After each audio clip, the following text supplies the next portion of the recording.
It is Tuesday, September 29th, 2020, and you are tuned into DIRTRACKR Daily. I'm Justin Fiedler. Today on the show, I wanted to dig into some numbers again and take a look at some of the drivers that have made marked improvements this season with the different series in the DIRTRACKR.com analytics section. Some are full-time guys, others are drivers who've made the most of some limited starts.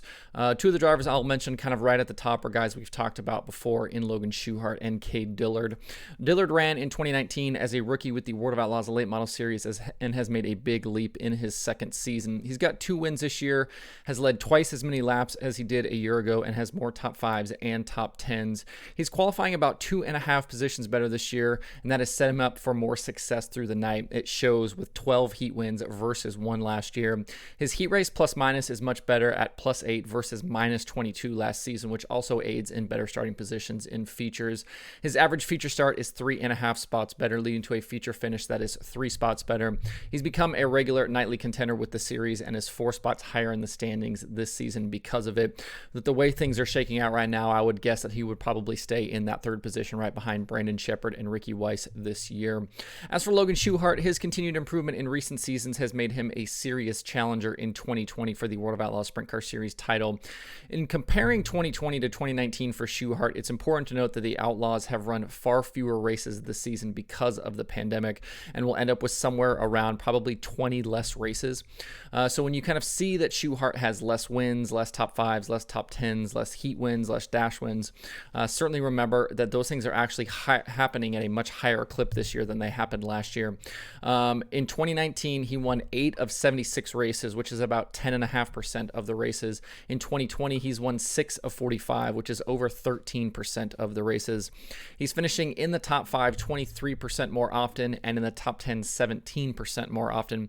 He's qualifying a full spot better, starting races 1.4 spots higher, and finishing races 1.6 positions better. What's also interesting about Schuchart is that he's also led the series each of the last 2 seasons in feature plus minus, which is the difference from your starting position versus your finishing position at the end of the race. So even though he's qualifying and starting better, he's also still passing cars once the green flag drops.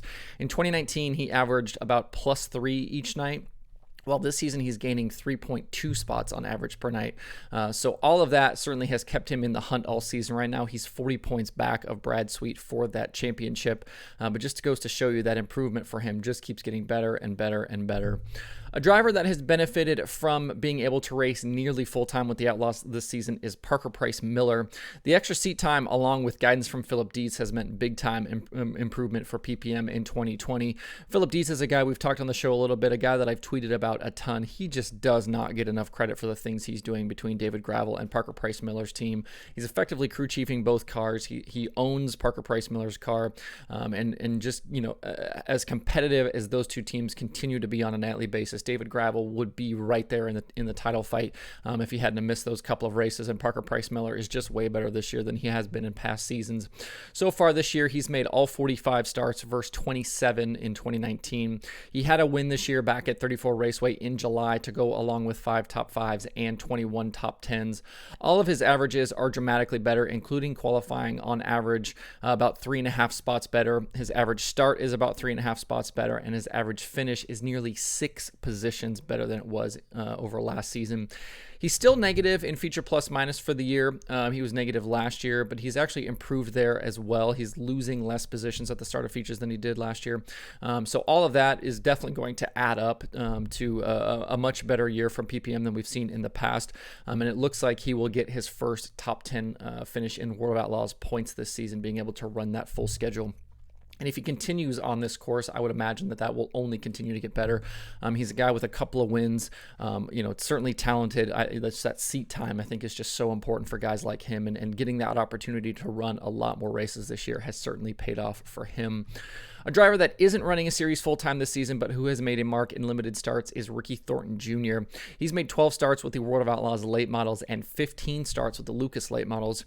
He ran his modified full-time in 2019 and is splitting his time this season between the modified and the late model.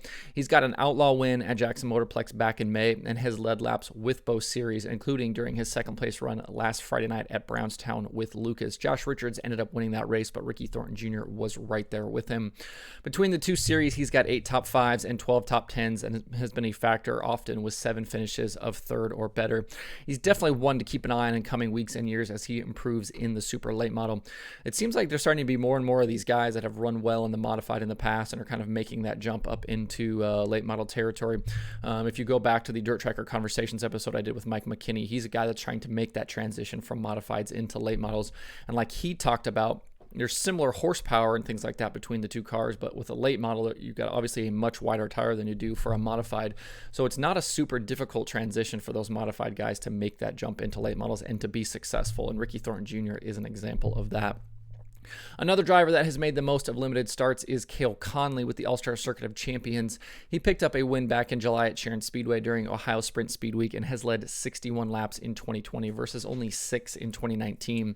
He's got 5 more top 5s and 6 more top 10s in 2020 than he did last year, and the number of starts is pretty similar. He actually had a few less starts in 2019 than he has had in 2020, but just much better this year.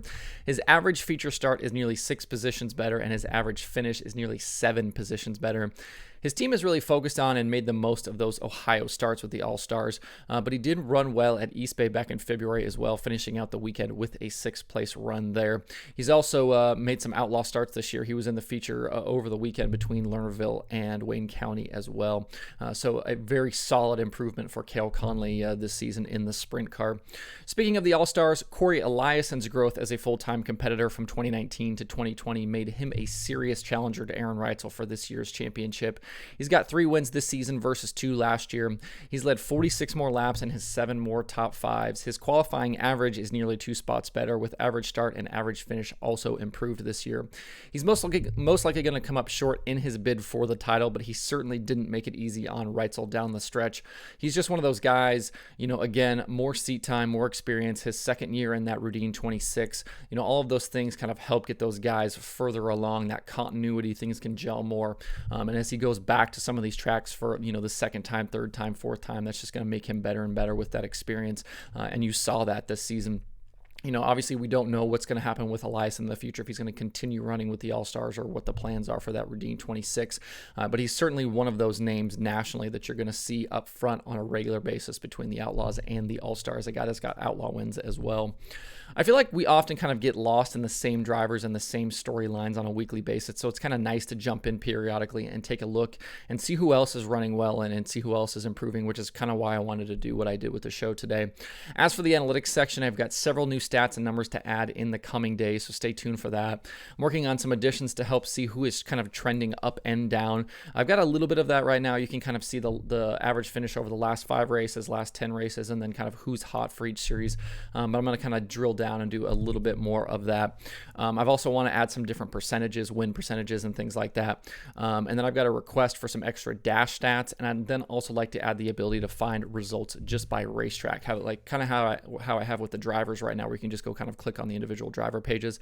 I like to do the same thing where you can just go click on a track and then see all of the races that are associated with that track, no matter whether it's Outlaws, All-Stars, Lucas, whatever it is. So that those are all additions that will certainly be coming in the next days, weeks, things like that. So there's a lot of data, a lot of information available in these results, and all of that stuff can kind of come together to help tell the story of these races. And so it's something I need to kind of keep building on and keep adding to that to be able to extract all of that information. So plenty more to come to the analytics section, so stay tuned for all of that. There's a new Dirt Tracker Conversations episode out today. This one is number 7. I chatted with Knoxville Raceway 360 sprint car driver Jamie Ball about a bunch of different topics, including his journey to sprint cars, selling real estate in Iowa, attempting the Knoxville Nationals, and a whole lot more. You can find the episode in this podcast feed on the Dirt Tracker YouTube channel or at DIRTRACKR.com/daily. The only thing on the DIRTRACKR.com streaming schedule today is USAC 24/7 on Flow Racing. It's a pretty quiet week for not only dirt racing, but streams also. Action will kind of kick back up again as we get a little bit closer to the weekend, so we'll keep you posted on that. There are a bunch of new photos in rotation at DIRTRACKR.com thanks to Paul Arch and Dan McFarland, including a ton of stuff from Eldora and the Governor's Reign. If you are or know of a photographer that like to have their stuff featured at DIRTRACKR.com, you can DM DIRTRACKR on Twitter or email info@DIRTRACKR.com DIRTRACKR.com with submissions. You can watermark them, not watermark them, don't care. Let me know your online gallery URL because I will certainly link to that as well. If you jump on DIRTRACKR, if you don't know what I'm talking about, just jump on the main page. I've got 3 places in there where I've got photos kind of featured, and as you refresh, those photos kind of rotate. I've got, I think, 50 or 60 photos right now kind of in that rotation, so you'll kind of see new stuff there all the time, and I continue to add as I get more submissions. But if you're a photographer, or if you know a photographer looking for a place to get their stuff posted, let me know, and I can certainly add them to the mix. That's it for the show today. Hope everybody has a good Tuesday. You can find DIRTRACKR Daily on Apple Podcasts, Spotify, Stitcher, or where you get podcasts. Please subscribe and leave a review. You can also watch the show every day on YouTube and Facebook. You can email the show at info@dirtracker.com, and you can follow along at facebook.com/dirttracker, twitter.com/dirttracker, and the website itself, dirttracker.com. You can follow me personally on Twitter at Justin_Fiedler, and don't forget to sign up for the DIRTRACKR weekly newsletter. Thanks everybody for tuning in. We'll see you tomorrow for more DIRTRACKR Daily.